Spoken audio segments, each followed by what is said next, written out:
All right, for today's video review, we're going to be taking a look at Transformers Legacy Evolution Deluxe Class Beachcomber and Paradise Parakeet.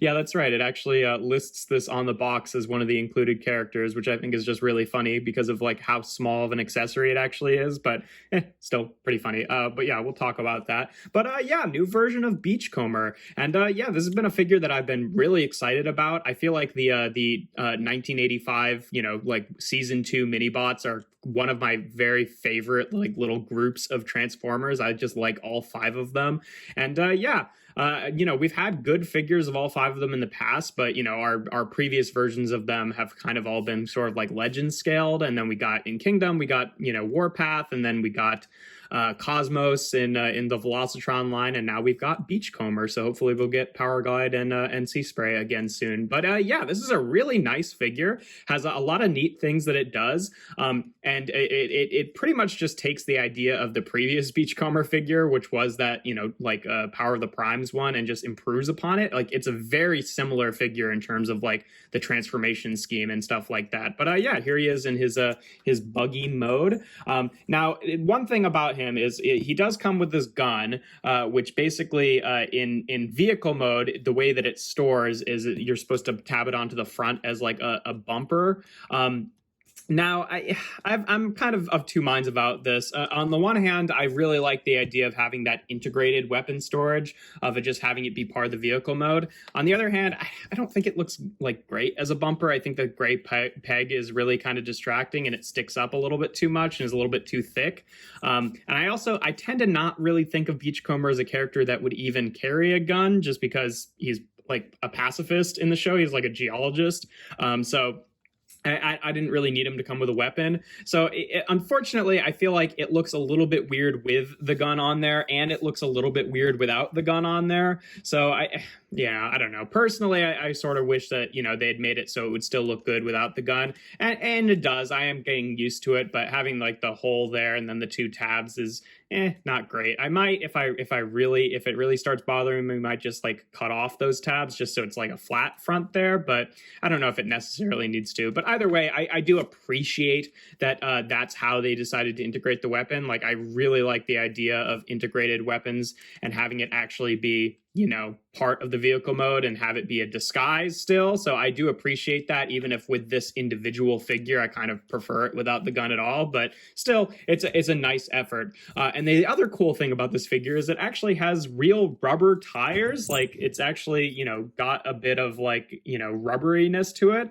which is great. In terms of just like a hand feel thing and being able to roll him around. He's a little squeaky, but it definitely helps him roll across the ground. The unfortunate thing, though, from that is on the same mold of the rubber was also the Paradise Parakeet. So this piece is actually a really soft rubber, which is a little bit unfortunate because like it's such a tiny piece, and it's got this peg here where you can have it on the buggy mode by just like pegging it into the back here. But because it's rubber, it just has a bit too much like friction to it, and it makes me not want to push it in all the way, because if you try to pull it off here, like I think eventually it'll kind of wear down and want to separate at the really obvious spot here, and kind of ruin the accessory, which is unfortunate. But it's not the end of the world. It's just a bit annoying. Otherwise, I really like the Parakeet. It's got a really impressive amount of detail on there, where you can actually see its little eye picked out. Unfortunately, on mine, the eye is a little bit misplaced on the other side, but on this side, it looks great. And it's still really cool that it comes with this little accessory to reference that Golden Lagoon episode of the G1 show. Just because, that's kind of like the most famous thing that Beachcomber has ever done was, be the star of that one episode. So it's cool to get a reference to that, and it's a neat little accessory to have. And, I think it looks good on there. It's got some fun interaction in robot mode as well. And if you don't want it there, it's not like you're really wasting a lot of plastic here by just putting this off to the side, since it's such a tiny thing. But yeah, no, I really like the buggy mode. I like how it actually has like the metal texture kind of, in the back of the arms here. Now, unfortunately, just because of the way that the toes are, this was something that, the Power of the Primes one had kind of like really shallow toes, so it didn't really have this problem. But I feel like you can't really see out of the front of it. Like, it's got the seats in there, and there's like just like a really, really shallow slit for like where you'd actually be looking through. Now, they did actually, I don't know if I'm gonna be able to show this off, but they actually got like little sculpted detail on the underside of the what will be the robot mode feet to put like a little steering wheel and like, display section here. So at least it's kind of integrated, but I do wish they were maybe, compressed a little bit more so there was more of like a visible zone there that you could actually see out of, because it seems like this would mostly just be blocking whoever's driving its sight. So, again, kind of a nitpick, but but yeah, no, I really like the vehicle mode, and it's obviously great to have the little parakeet. You can put it there, or you can put it on the back section here. These are technically, the same size. They're just a little bit shallower, but it does fit there, whatever you want to do. In terms of comparisons in this mode, just for the standard one, here he is with Kingdom Sideswipe. And yeah, I'm not really sure how that scale works out. I intuitively, I'd want to say that he's a little bit too big for what he should be. I think that a dune buggy would be a bit smaller, but I don't know this particular model of dune buggy or how it scales with a Lamborghini. So, I think they look fine enough together. In terms of the last Beachcomber, here he is with the Power of the Primes version, who I still really like. Honestly, like, I was kind of like, skeptical when I heard we were getting a new Beachcomber, because I was like, do the other ones first. I feel like if any of the 5 of them were to be smaller, Beachcomber would be the one that I'd want it to be. But still, I really like this figure, and it's definitely better. I appreciate how it's actually like a deeper blue as compared to the kind of like, more greeny phthalo blue of the Power of the Primes version. But it takes a lot of ideas from this figure and like just kind of improves upon them, which is something that I really appreciate. That they're, like, I know a lot of people are kind of feel like they're skimming out when they're like reusing certain engineering ideas from previous figures, but if it ain't broke, don't fix it. And I feel like Power of the Primes Beachcomber is just a really good figure, and this one just takes a lot of those concepts and improves upon them. But yeah, we'll put the Parakeet off to the side here for transformation. Take the bumper off, obviously. And yeah, like I said, it's very similar to Power of the Primes Beachcomber, who's really simple, so I can just do it real quick. Like, this one is like, you untab the roll cage there and then fold out the legs, split them, use the parts of the roll cage to be heels, pull out the arms from the side and then compress it like this and put the rest of the roll cage on the back. And there you have him. And you're going to see a lot of similar steps with this guy.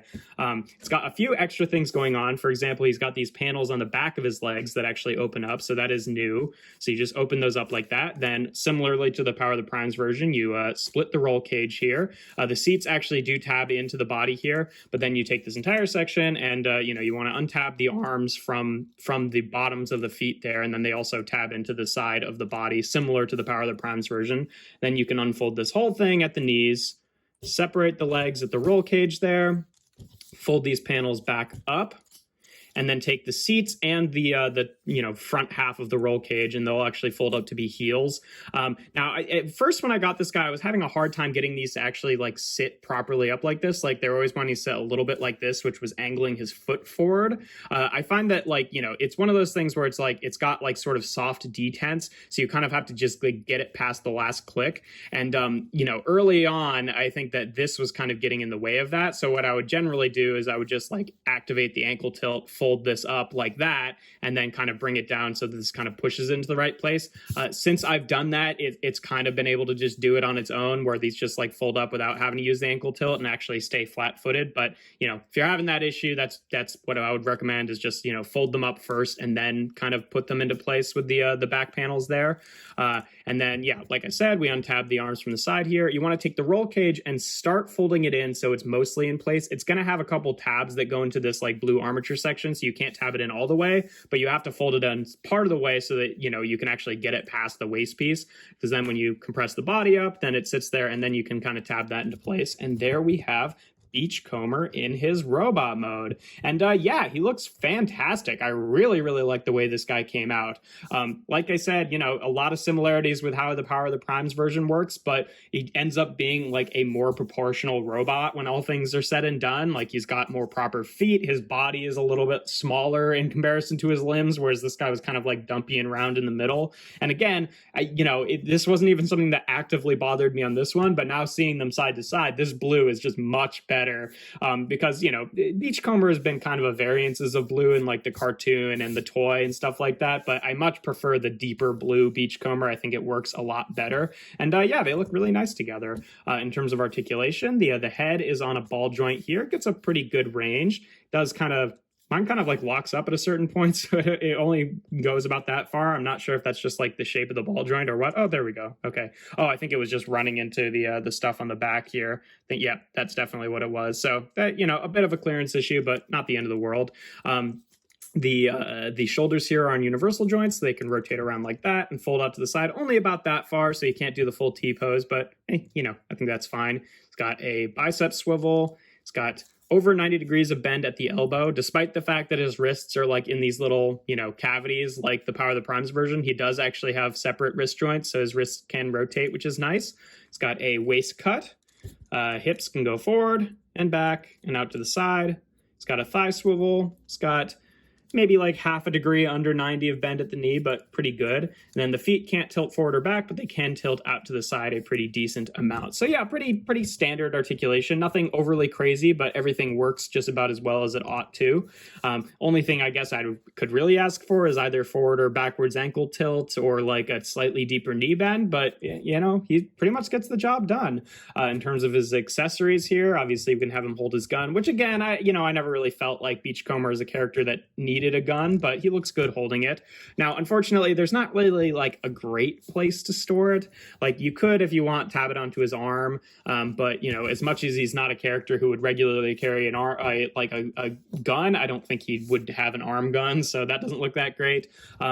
You could put it on his shoulder, but it kind of blocks his elbow articulation a little bit, which is a bit annoying. Or if you use this peg, it kind of just gets in the way and then also sticks up over his shoulder. Now, you can use these holes right here, but they're a lot more shallow than like the other holes. So if you use the handle of the gun, I think that visually looks better, just getting it out of the way, but it's really not a very tight connection, and the handle of the gun is solid, whereas the side peg has this hole in it, which kind of lets it go slightly deeper, since it does have that little nub in the middle there. So this is probably the best way to store the gun, is just on his back like this and rotating this whatever way. And it's okay. It kind of sticks out a little bit, and again, is not a super tight connection, but I guess if you really wanted to, you could also put it on his heel, I guess, but kind of blocks his knee articulation. So, I don't know. I feel like on the back there is probably the best storage, but personally, I think I'm just going to kind of leave this off to the side and let him not have a gun. But in terms of the little Paradise Parakeet, you've got some options here. He's got these little 3mm pegs on his shoulder here, so you can just plug it in like that and have it sit on his shoulder, which is pretty cute, though it is kind of sitting like on a block on his shoulder. But he also has these 5mm holes on his arms here, so you can plug it in like that and have it kind of like perched on his arm, which I think is a little bit of a better look, since that peg actually gets to recede a little bit. And yeah, I think that's a great little look. I really like this accessory. I wish it were solid plastic rather than the rubber, because like I feel like I don't want to push the peg in as much as I would have otherwise wanted to, because I'm be risking like breaking it or tearing it. But still, it works for what it is. In terms of comparisons in this mode, here he is again with Kingdom Sideswipe. So you can see he's slightly shorter than average Deluxe, which as he should be in my opinion, since he is a mini bot.